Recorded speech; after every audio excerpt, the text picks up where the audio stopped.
You want to draw your character as warm and bundled up in winter clothing? Hi, my name is Oyun Orka, a VTuber who tries to draw, and it's nearly winter here in the Northern Hemisphere. With the holidays right around the corner, I've been wanting to draw a winter scene.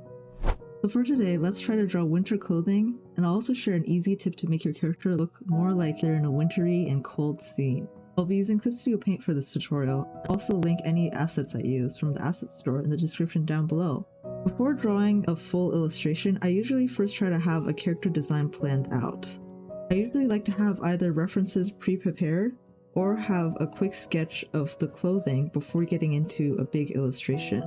It's better to first plan out your character design before getting into the illustration, because otherwise you'll be struggling to change detailed parts of the character design in the actual illustration.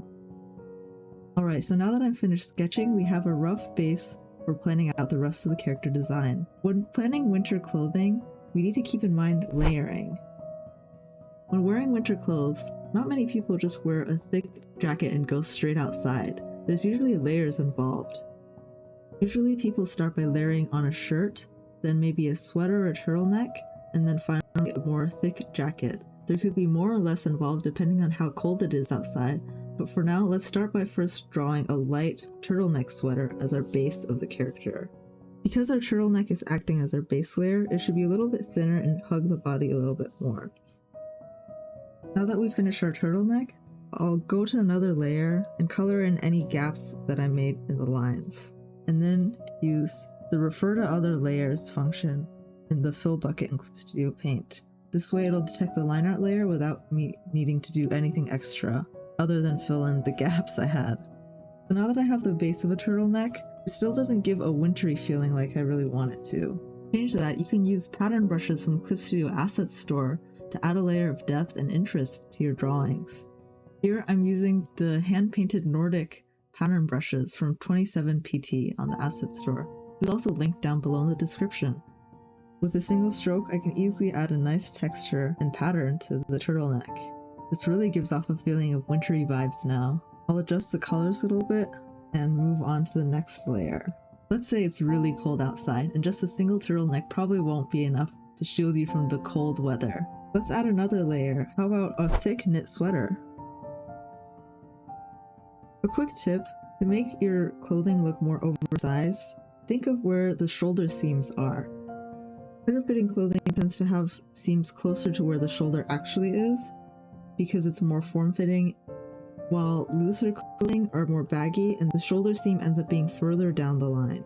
The clothing is also a little bit further from where the body actually is, and you should think about how gravity affects the folds of the clothing as to pull some cloth down and away from the body.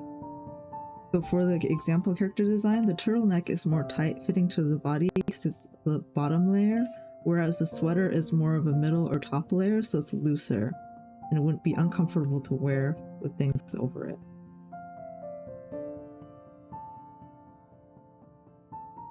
Now that we've finished our base for our cardigan, it still doesn't look quite like a knit cardigan. We can fix that by using more Speedpaint assets. This is also by 27PT, and I've linked this resource down below as well. Experiment with adding different sorts of knit patterns and seeing what it looks like.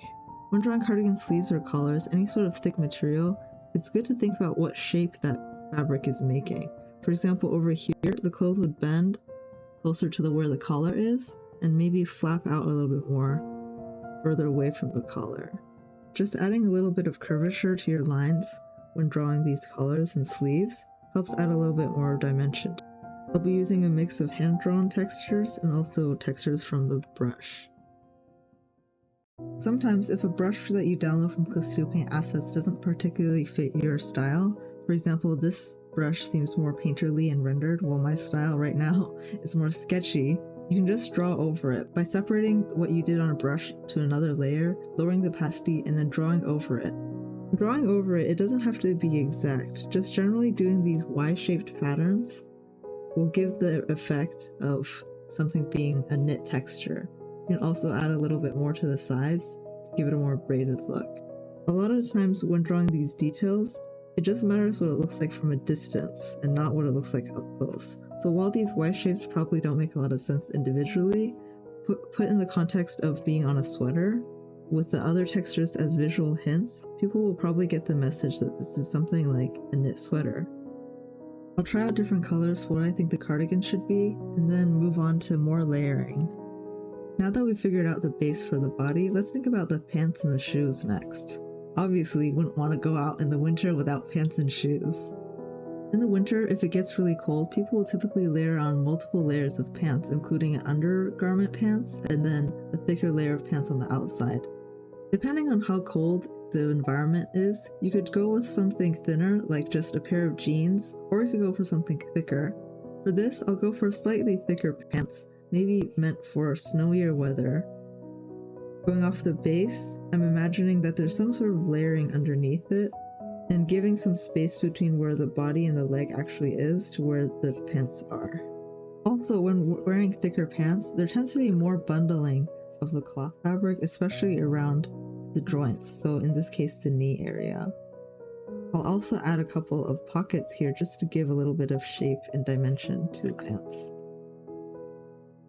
For winter shoes, there's lots of different types. Most people will probably like to wear boots in the winter, especially if they're going hiking or walking around in the rain or snow.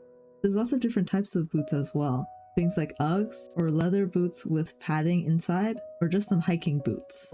When drawing shoes for the winter, it's also important to think about grip underneath the shoes. Make sure your character won't slip and fall on any ice. You can express this by looking at actual shoes and seeing how they pattern their grips, and trying to apply it to your own character's shoes. For here, I'll just do a simple black rubber boot with some squiggly lines towards the bottom to show that there's some sort of grip under the shoe. So let's say that the character just wearing a cardigan outside probably wasn't enough. So now let's hide that cardigan and try to think about the outer winter jacket. There's a lot of different types of winter jackets out there, from padded jackets to fleece jackets to parkas. There's lots more. You can think about what kind of jacket your character likes to wear, or just draw whatever you like. For this design, I'll go with the parka. For the fur hood of the parka, I'll be using the Fluffbrush by seizenS. This is also linked in the description. Depending on what kind of parka you want to draw, the fur can either be coming from inside of the coat or outside. With a lot of parkas, the fur lining of the coat is only on the hood.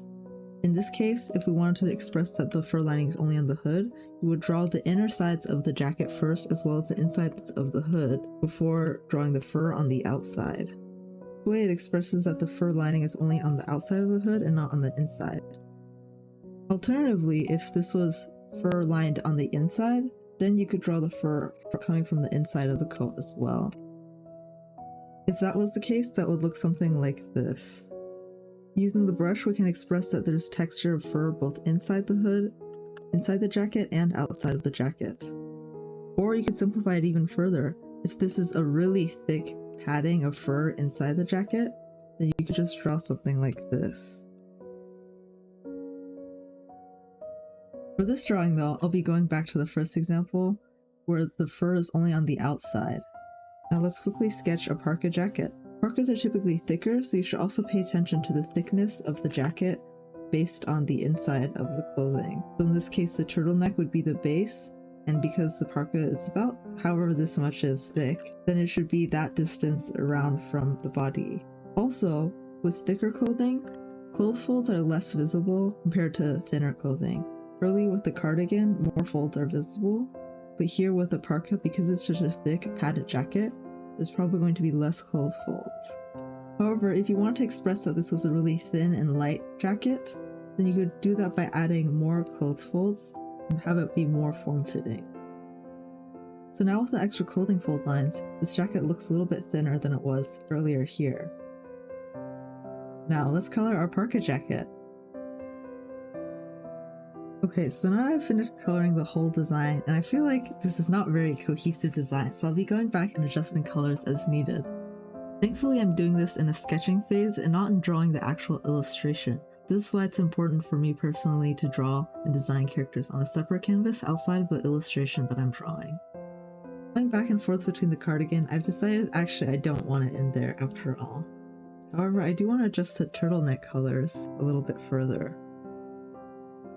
Since the pattern of the turtleneck is on a separate layer, I've also locked transparency, And here I can change the color of individual strokes. For example, if I want this to be, say, a white in the center, then I can change that.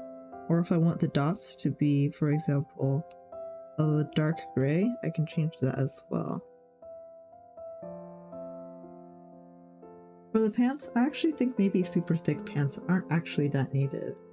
Since the coat is open, that means that it's probably not super freezing cold. Maybe the character could get away with just wearing a thin pair of pants.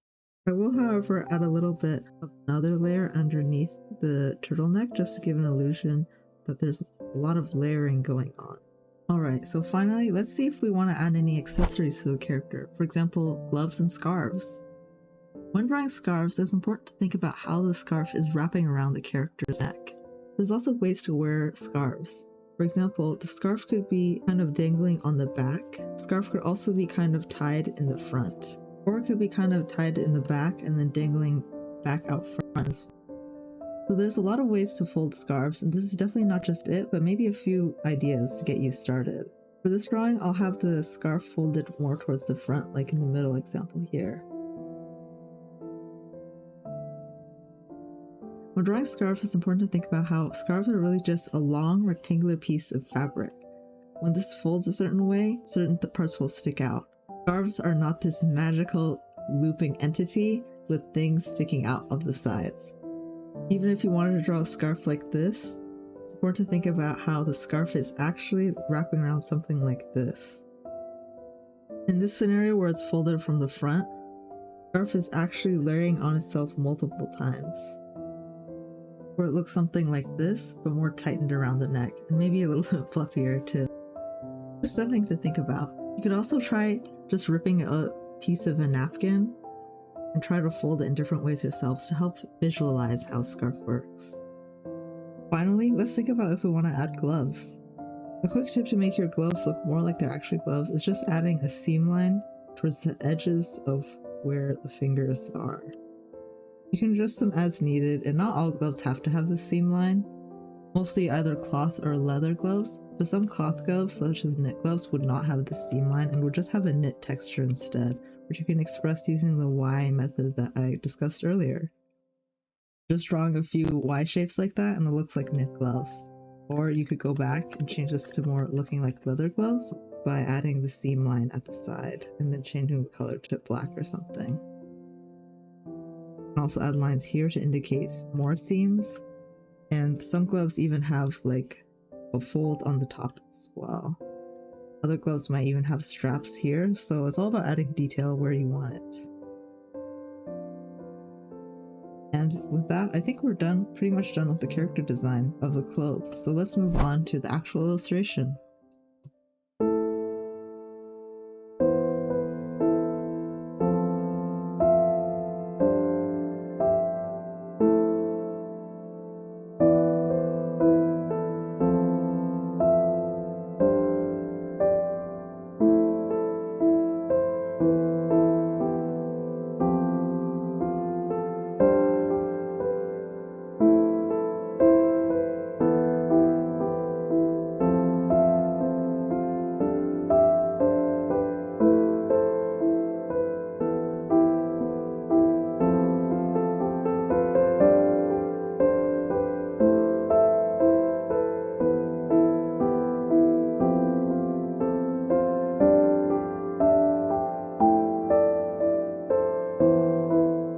For a quick and easy way to really add that cool chilly winter effect, make a new raster layer and set the layer blending mode to overlay.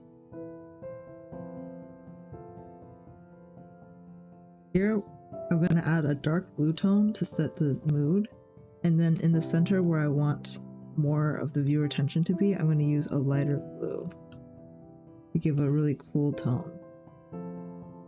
So if I take this layer and put it to normal, it looks kind of like a blob of nothingness. But when I set it to overlay, it sets the tone of the drawing to a more cooler color due to the overlay layer. You could also use a yellow to bring out some warmer tones, say if you want an effect of sunshine kind of shining on the snow. Or you can just go for a straight cooler tone. Finally, I'll merge visible to new layer, add some blur, and add a sense of depth to the drawing. For some finishing touches, I'll add some more highlights using an add glow. And we're done. That's how you draw your character in a snowy scene. And that's it for ways you can draw winter clothing. If you found this video helpful, please leave a like, it really helps out a lot. If you have any questions or want me to cover a specific topic next, feel free to leave a comment. I'll see you next time. Bye bye!